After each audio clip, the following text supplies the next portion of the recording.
میت کی طرف سے قربانی. سب سے پہلی بات، قربانی عبادت ہے.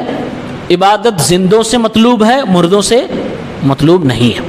دوسری بات، کوئی بھی صحیح حدیث صراحت کے ساتھ اس مسئلے میں موجود نہیں ہے کہ نبی کریم صلی اللہ علیہ وسلم نے بطور خاص اسپیشل کسی مردے کی طرف سے قربانی کی ہو. جبکہ ہمیں سیرت سے پتہ چلتا ہے نبی کی زندگی میں 3 بیٹوں کی وفات ہوئی، 3 بیٹیوں کی وفات ہوئی، 2 بیویوں کی وفات ہوئی، اور آپ کے پیارے چچا حضرت حمزہ کی بھی وفات ہوئی. لیکن ہمیں کہیں بھی ریکارڈ نہیں ملتا کہ آپ نے اپنی کسی بیٹے جو وفات پا چکے ہیں، کسی بیٹی جو وفات پا چکی ہیں، یا پھر اپنے چچا یا اپنی وفات پا چکی 2 بیویوں کی طرف سے اپنی قربانی اسپیشل طریقے سے یعنی الگ جانور کی ہو. ایسا کوئی ریکارڈ نہیں ملتا ہے. مردے کی طرف سے، میت کی طرف سے قربانی کرنے کی 3 شکلیں بنتی ہیں. آپ غور سے سنیں، 3 شکلیں بنتی ہیں. شکل نمبر 1، ایک باپ ہے جو بڑا دین والا ہے، پیسے والا بھی ہے، اپنے بچوں سے کہہ رہا کہ بیٹا کہ میں جب تک زندہ ہوں دیکھو میں قربانی کرتا آ رہا ہوں، یہ میری جائیداد اور پراپرٹی ہے، میرے مرنے کے بعد اسلامی طریقے سے وراثت کو تقسیم کر لینا، اور میں وصیت کر رہا ہوں، میرے ہی جائیداد میں سے وصیت کا مال نکال لینا اور میری طرف سے میرے مرنے کے بعد بھی قربانی کرتے رہنا. اگر کسی باپ نے ایسا کر دیا ہے تو اس کے مرنے کے بعد اس کے بیٹوں کو قربانی کرنا چاہیے، وصیت کو عمل میں لانا چاہیے. یہ قرآن کریم کا آرڈر ہے، یہ جائز ہے، کوئی حرج کی بات نہیں ہے. جیسے مثال ہے، ایک آدمی کے پاس 1 لاکھ روپے ہیں، وہ 4 رہا چھوڑ کے، اب اس کی وفات ہو گئی، اس نے وصیت کر دی، تو کب تک وہ بیٹا قربانی کرتا رہے گا؟ ہمیشہ. وصیت 33% سے زیادہ کوئی نہیں کر سکتا ہے، 33% سے زیادہ کوئی وصیت نہیں کر سکتا ہے.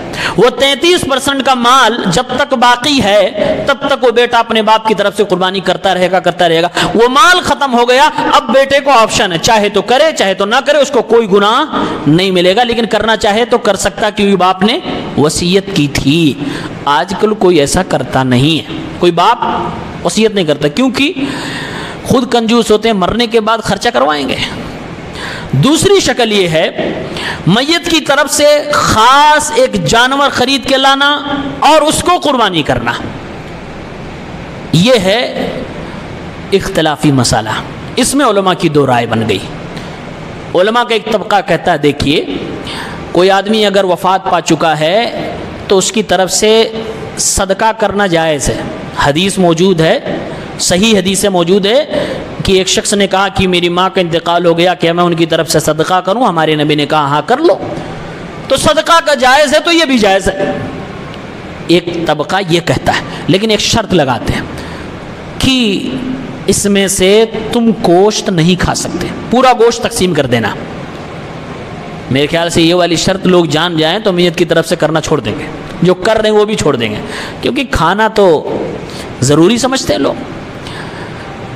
دوسری رائے علماء کی یہ ہے کہ چونکہ صدقہ الگ عبادت ہے اور قربانی الگ عبادت ہے، صدقہ کی دلیل ہے، قربانی میت کی طرف سے دلیل نہیں. جیسے کہ میں نے بتایا 3 بیٹے 3 بیٹیاں 2 بیوی اور ایک چچا کا انتقال ہو گیا، ایک بھی روایت نہیں ملتی کہ ہمارے نبی صلی اللہ علیہ وسلم نے کوئی جانور اسپیشل خریدا ہو اور اپنے بیٹے بیٹیوں اور بیویوں کی طرف سے جو وفات پا چکی تھی آپ کی زندگی میں کیا ہو. دلیل نہیں ہے، لہٰذا جائز نہیں ہے. اور یہی بات صحیح ہے.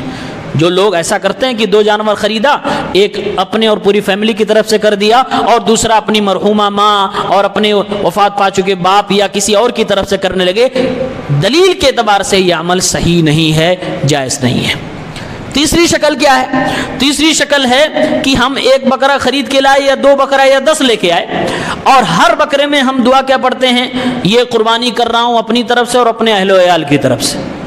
میں نے ایسا جب کہہ دیا تو میرے اہل و عیال میں جو زندہ ہیں وہ بھی ہیں، جو وفات پا چکے وہ بھی ہیں. یہ جائز ہے.